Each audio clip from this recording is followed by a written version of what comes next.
back to my channel. Di video kali ini aku mau berbagi cerita tentang culture shock yang aku alami masuk Malaysia, atau yang aku alami di Malaysia yang tidak ada di Indonesia. So, buat yang penasaran, stay tune terus.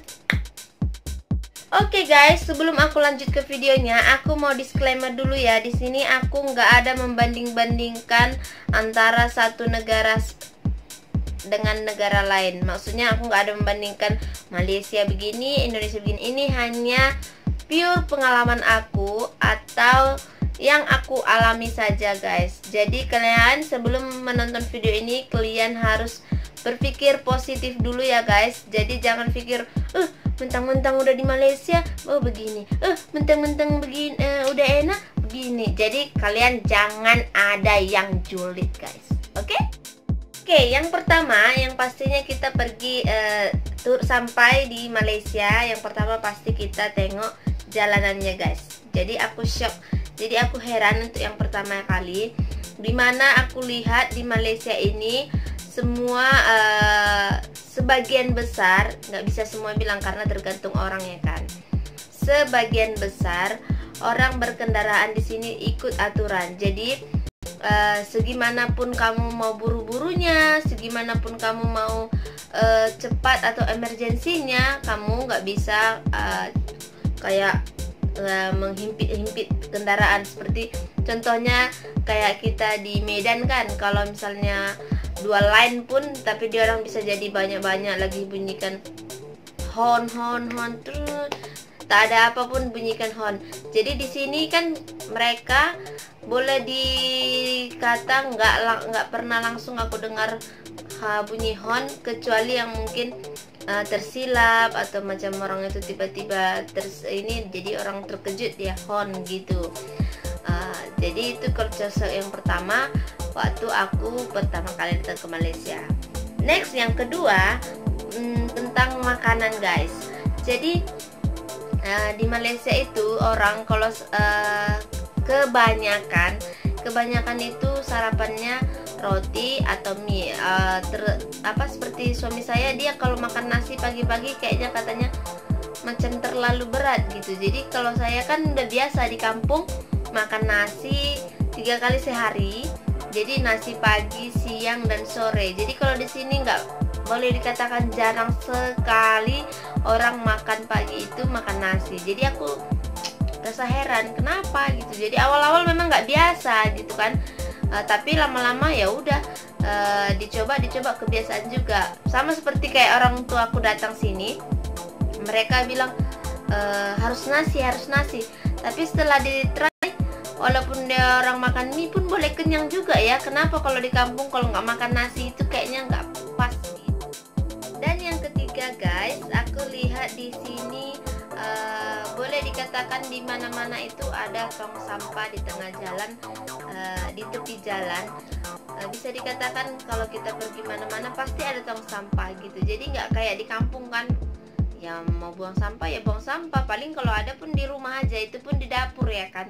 Kalau misalnya kalau di sini di jalannya pun semua ada tong sampah gitu. Jadi kayak setiap rumah pun nanti, setiap flat atau setiap kayak rumah teras itu ada di depannya itu tong sampah. Jadi aku heran kok banyak kali di sini tong sampah gitu.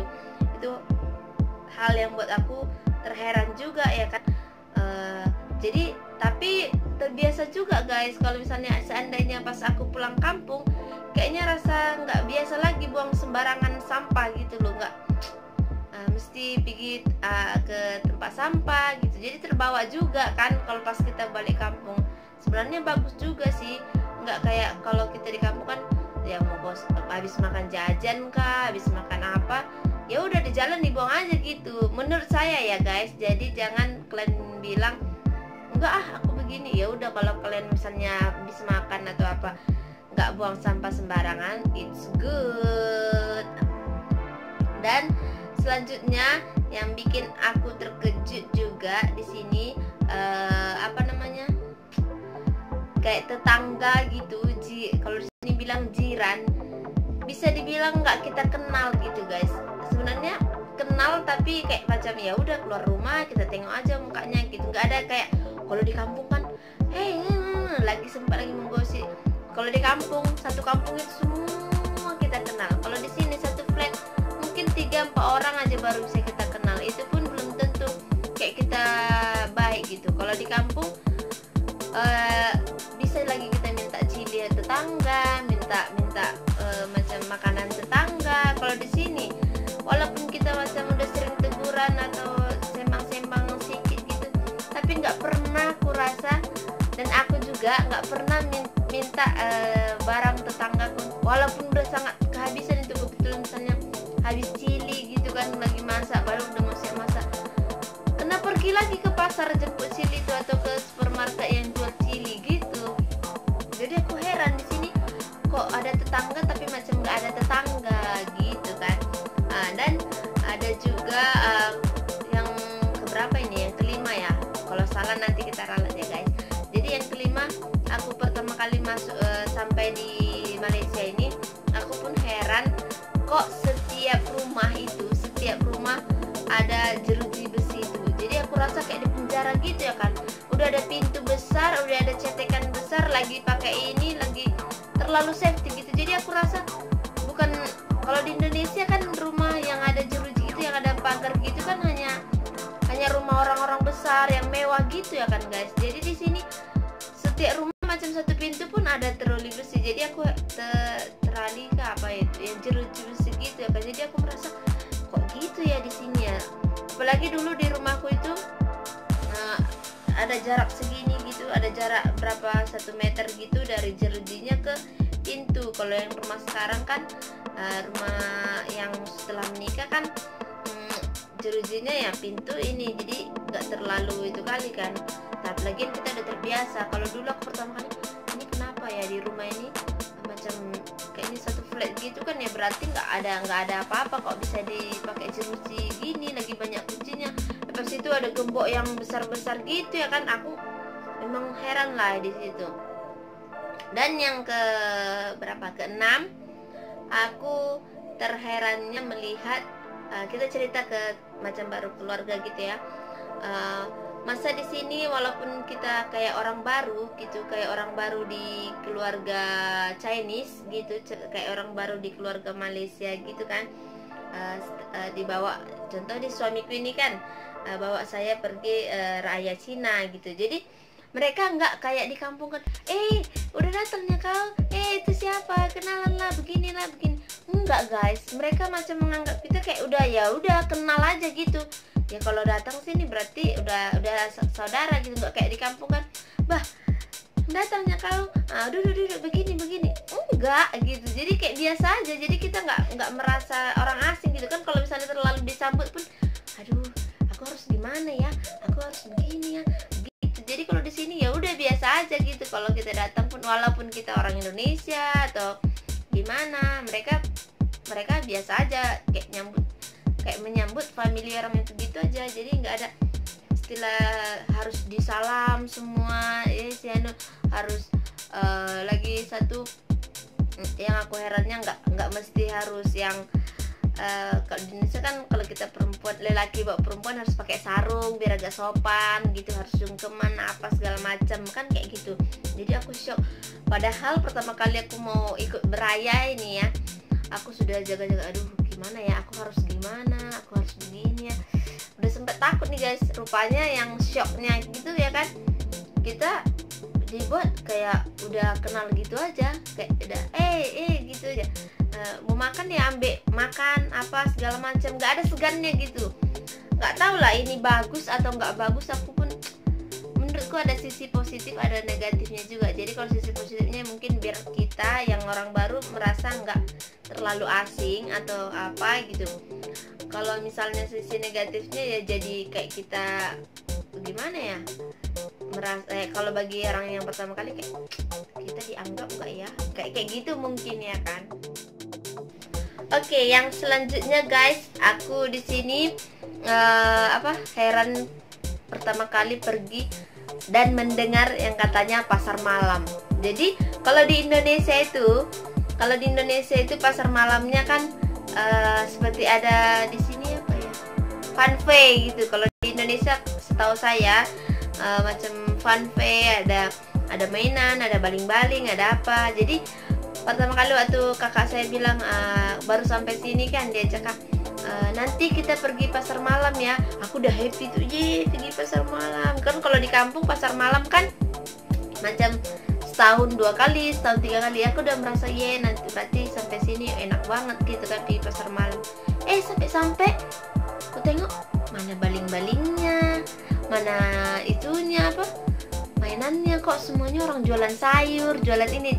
Dan ternyata di sini pasar malam itu guys ya, pasar macam pasar di kampung yang jualan sayur, jualan ikan, jualan baju, jualan apa, semua kayak pasar di kampung tapi malam.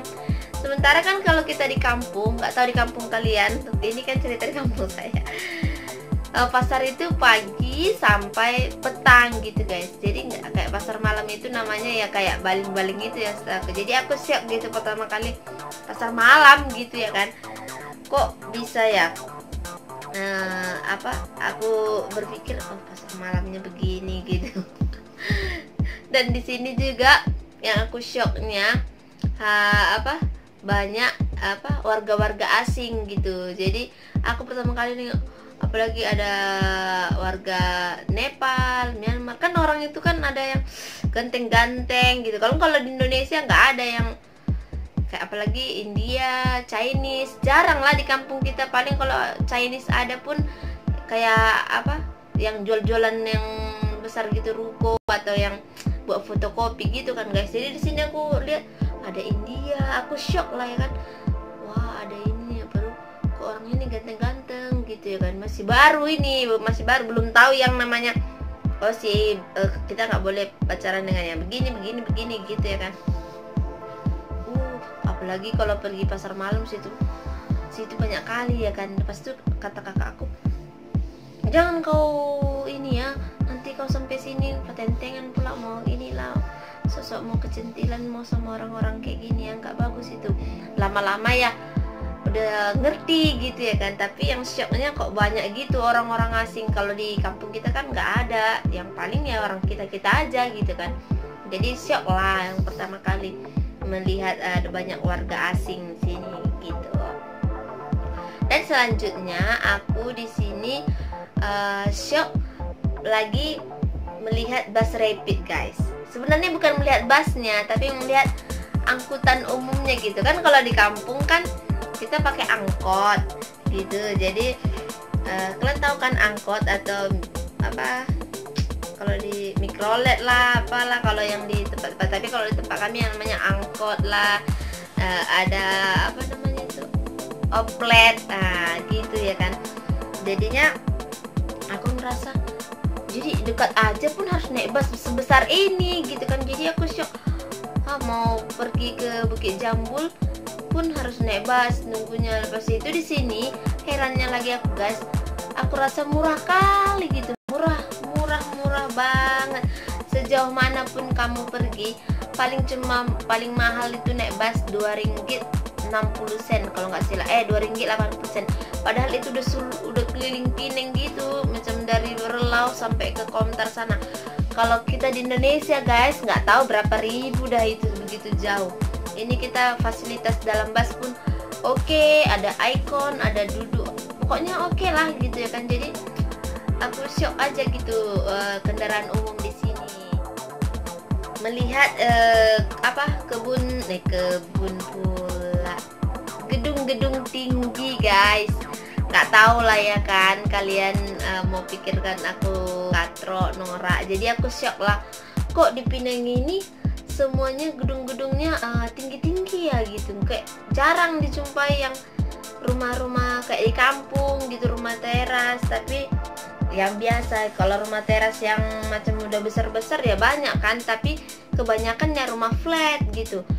Jadi aku heran, kok di sini nggak ada rumah ini ya. Jadi pertama kali aku pergi ke kampungnya orang tua mertuaku, kalau kita bilang kakeknya suamiku, baru aku lihat ada rumah kampung gitu. Pergi ke balik pulau kan, rumah kampung baru kayak di kampung lah. Di depannya ada ladang, ada banyak-banyak tanaman, ada banyak pokok-pokok, ada pohon kelapa. Di situ aku baru tahu itu kampung gitu guys. Kalau selama baru pertama kali masuk ke Pining, semuanya rata-rata yang aku lihat itu gedung-gedung tinggi. Jadi kayak di Jakarta gitu kan.